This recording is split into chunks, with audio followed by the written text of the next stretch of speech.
दोस्तों स्वागत है आप सभी का एक बार फिर से आपके अपने चैनल साइंस बंकर्स पर। आज बहुत इंपॉर्टेंट टॉपिक लेकर के आए हैं। टॉपिक है न्यूक्लियस दोस्तों। आज हम न्यूक्लियस के स्ट्रक्चर के बारे में, उसके फंक्शन के बारे में और जो प्रीवियस ईयर में क्वेश्चंस आए हुए हैं इस टॉपिक से डिफरेंट डिफरेंट कॉम्पिटिटिव एग्जाम्स में, उनके बारे में डिस्कस करेंगे दोस्तों। इसलिए वीडियो को लास्ट तक देखें। आपको पता है कि हम लोग सेल बायोलॉजी की जो यूनिट है उसको कंटिन्यू कर रहे हैं, तो ये अगला लेक्चर हमारा आज न्यूक्लियस का है। दोस्तों प्रीवियस वीडियो अगर किसी ने नहीं देखे, अगर आप फर्स्ट टाइम इस पर विजिट कर रहे हैं तो हमारे प्रीवियस लेक्चर्स भी देखिए, जिसमें मैंने cell wall, cell membrane, animal cell, plant cell, prokaryotic cell सबको डिस्कस किया है। ठीक है दोस्तों, तो स्टार्ट करते हैं दोस्तों वीडियो आज का।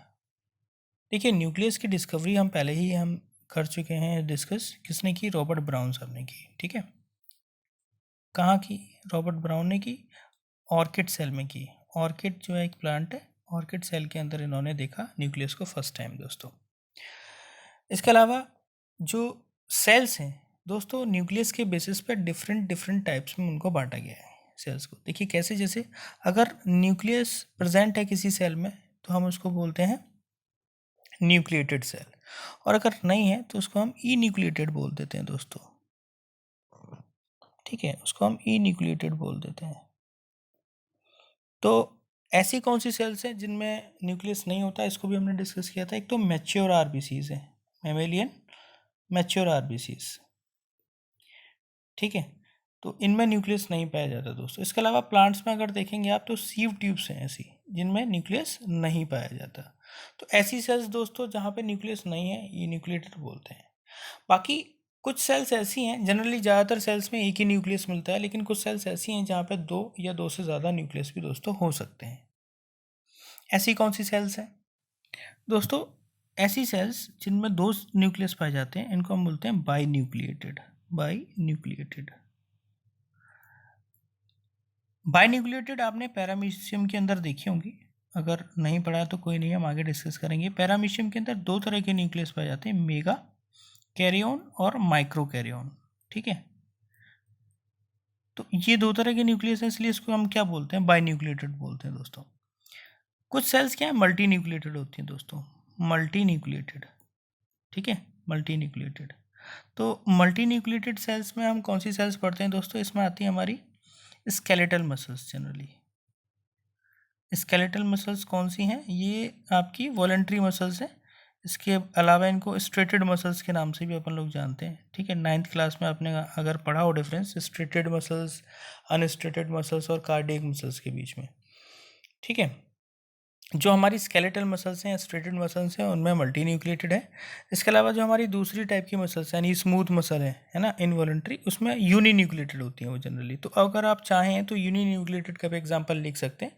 बाकी जनरली न्यूरॉन्स वगैरह या बाकी ऑस्टियोसाइट्स वगैरह, बाकी जितनी भी सेल्स हैं आपकी, उनमें जनरली सिंगल न्यूक्लियस ही देखने को मिलता है दोस्तों। इसको आप नोट कर लीजिए, स्क्रीनशॉट वगैरह भी ले सकते हैं। चलिए वापस आते हैं अपने टॉपिक पर। देखिए यहाँ पर क्या हमने पढ़ा, डेंस स्फेरिकल बॉडी होती है दोस्तों ये, जहाँ सेंटर के सेल के सेंटर में, ज़रूरी नहीं है कि सेंटर में ही हो हमेशा दोस्तों, ये प्लांट सेल्स में पेरीफेरी की तरफ भी पाए जाते हैं न्यूक्लियस। इसके अलावा डायमीटर जो है वो 10 to 25 माइक्रोमीटर तक यहाँ पे दे रखा है। और इसके अलावा present in the all cells except the RBCs and sieve tube cells, ये अभी मैंने डिस्कस किया। सीव ट्यूब जो है फ्लोएम का कंपोनेंट है दोस्तों, है ना, फ्लोएम का पार्ट है। इसके अलावा वेल डेवलप्ड होती हैं प्लांट और एनिमल सेल्स में, undeveloped in bacteria and blue green algae. क्यों? क्योंकि दोस्तों ये क्या है, प्रोकैरियोटिक सेल्स हैं, है ना। तो प्रोकैरियोटिक सेल्स में तो मैंने पहले भी बताया आपको कि न्यूक्लियस जो है वेल डिफाइंड नहीं होता। इसके अलावा साइनोबैक्टीरिया है ना, नॉस्टॉक एनाबीना, अगर आपको याद हो तो याद रखते चलिए। देखो मैं रिवाइज कराते चलूँगा। साइनोबैक्टीरिया में नॉस्टॉक एनाबीना, है ना, नाइट्रोजन फिक्स करते हैं, अगर आपको याद हो वही है ये। Then most of the cells are uninucleated, है ना। जनरली ज़्यादातर जो सेल्स होती हैं दोस्तों वो यूनी न्यूक्लिएटेड होती हैं। लेकिन हाँ, कुछ सेल्स हैं जिनमें मोर देन वन न्यूक्लियस है, जैसे स्केलेटल मसल, ये हमने डिस्कस कर लिया दोस्तों। अब नेक्स्ट हम इसका स्ट्रक्चर देख लेते हैं दोस्तों, किस तरीके का स्ट्रक्चर है। दोस्तों यहाँ पर आप पाएंगे कि न्यूक्लियस जो है वो डबल मेम्ब्रेन होता है। ठीक है, डबल मेम्ब्रेन होता है दोस्तों। यहाँ पर न्यूक्लियस के पास में डबल कवरिंग है न्यूक्लियर मेम्ब्रेन की, इसलिए इसको न्यूक्लियर मेम्ब्रेन को हम कैरियोथीका भी बोलते हैं। कैरियो वर्ड याद करिए, है ना। मैंने बोला था आपको कैरियो वर्ड हमारा न्यूक्लियस के लिए यूज़ होता है, तो कैरियो वर्ड से ही प्रोकैरियोटिक और यूकैरियोटिक आपने सेल्स को डिफ्रेंशिएट किया था, क्योंकि वहाँ न्यूक्लियस एक में था और एक में नहीं था।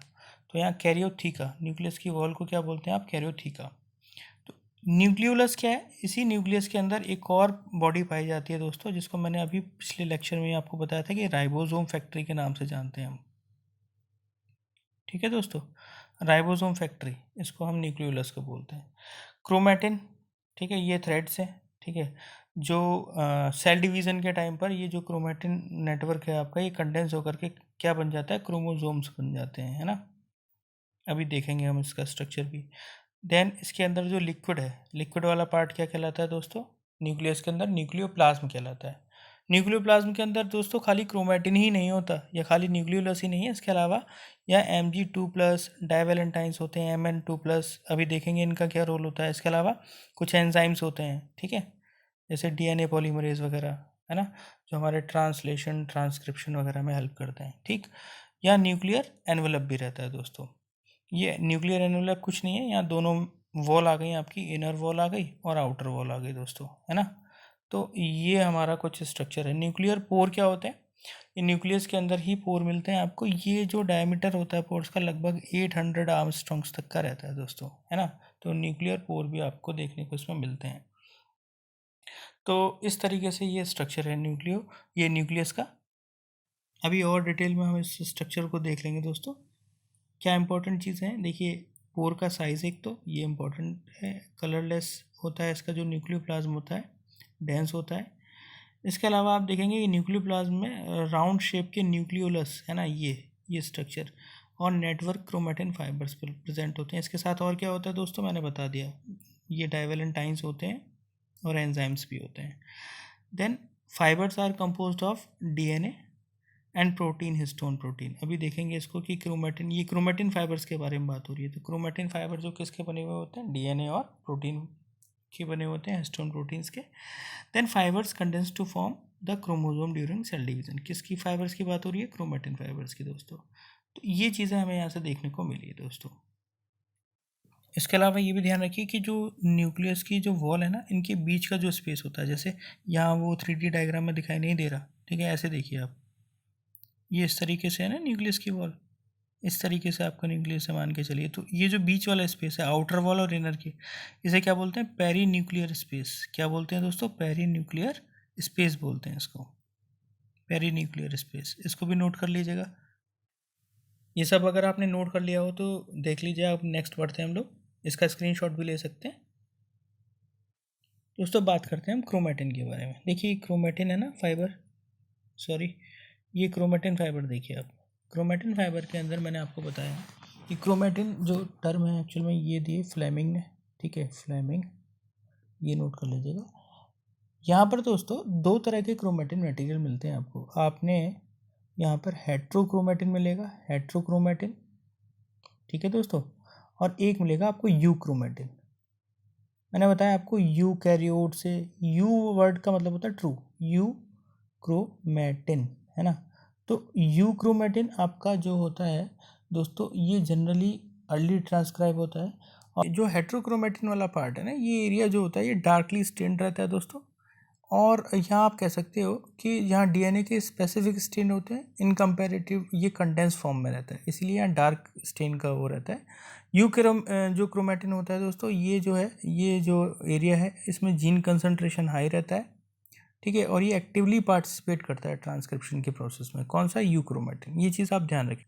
तो आप कहेंगे सर इसका फिर काम ही क्या है, हेट्रोक्रोमैटिन है क्यों? तो दोस्तों ये जो है जीन रेगुलेशन वगैरह से, या आप कह सकते हैं कि डीएनए की पैकेजिंग से रिलेटेड होता है, उसके लिए ये इंपॉर्टेंट रोल प्ले करता है दोस्तों, ठीक है। तो ऐसा नहीं है कि ये रिक्वायर्ड नहीं है, रिक्वायर्ड है, लेकिन जहाँ पे अगर बात ट्रांसक्रिप्शन की होती है तो यूक्रोमैटिन आपका इंपॉर्टेंट रहेगा दोस्तों। चलिए अब दोस्तों देखते हैं कि ये क्रोमैटिन जो फाइबर्स हैं ये कंडेंस होकर के कैसे दिखते हैं।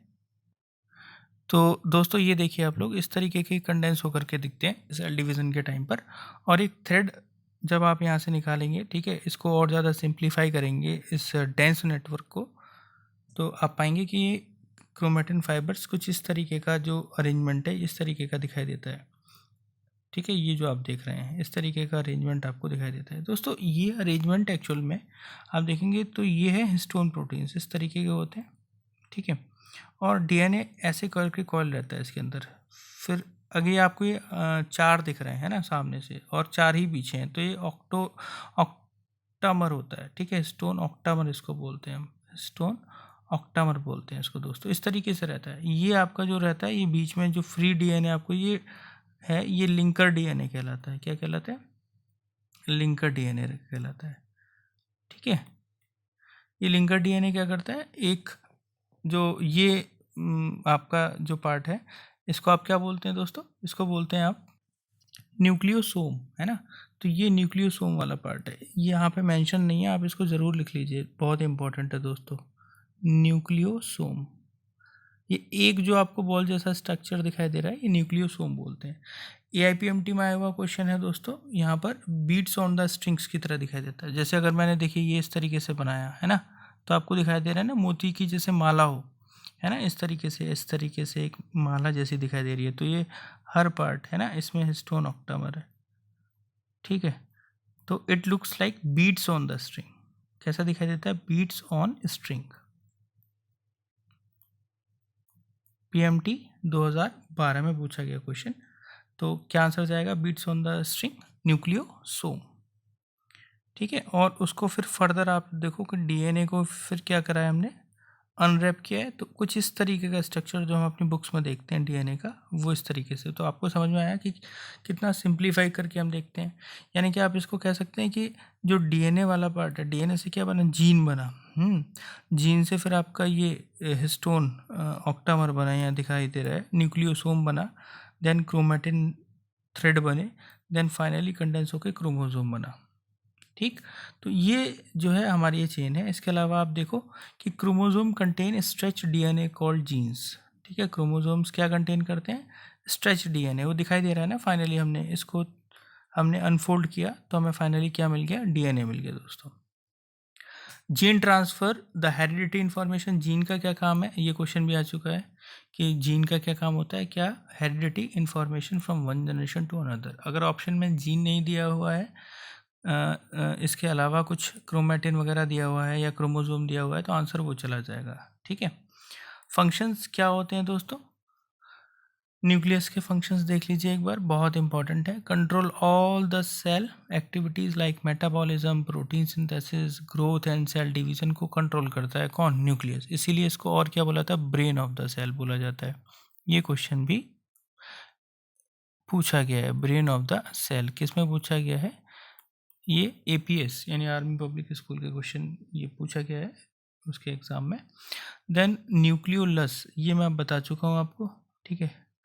न्यूक्लियोलस सिंथेसाइज RNA, ठीक है, टू कॉन्स्टिट्यूट राइबोसोम्स, ठीक है। अभी हम पढ़ेंगे इसको कि RNA किस तरीके से बनाता है।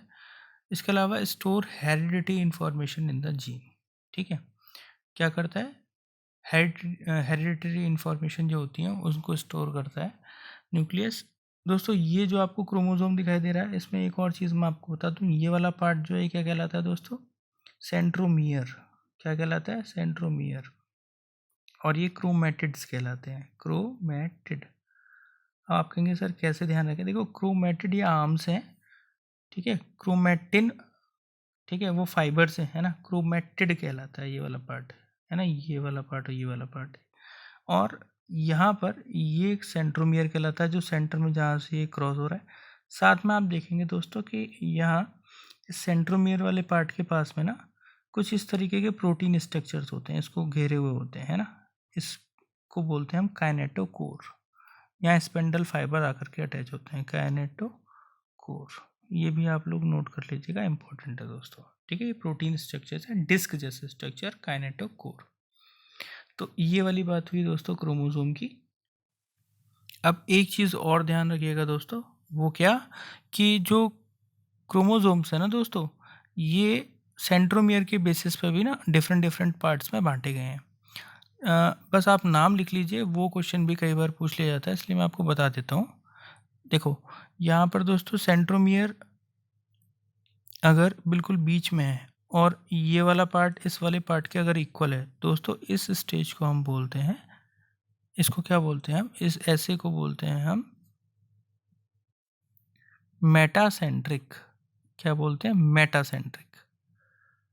ठीक है दोस्तों, इसके अलावा अगर मान के चलिए यहाँ आपका जो क्रोमोसोम है दोस्तों, अगर वो सेंट्रोमियर इक्वली डिवाइड नहीं है, यानी एक तरफ की जो आर्म है वो छोटी हो गई, ये वाली शॉर्ट हो गई, और एक तरफ लॉन्ग हो गई, तो इसको बोलते हैं हम सब मेटासेंट्रिक। सब मेटासेंट्रिक।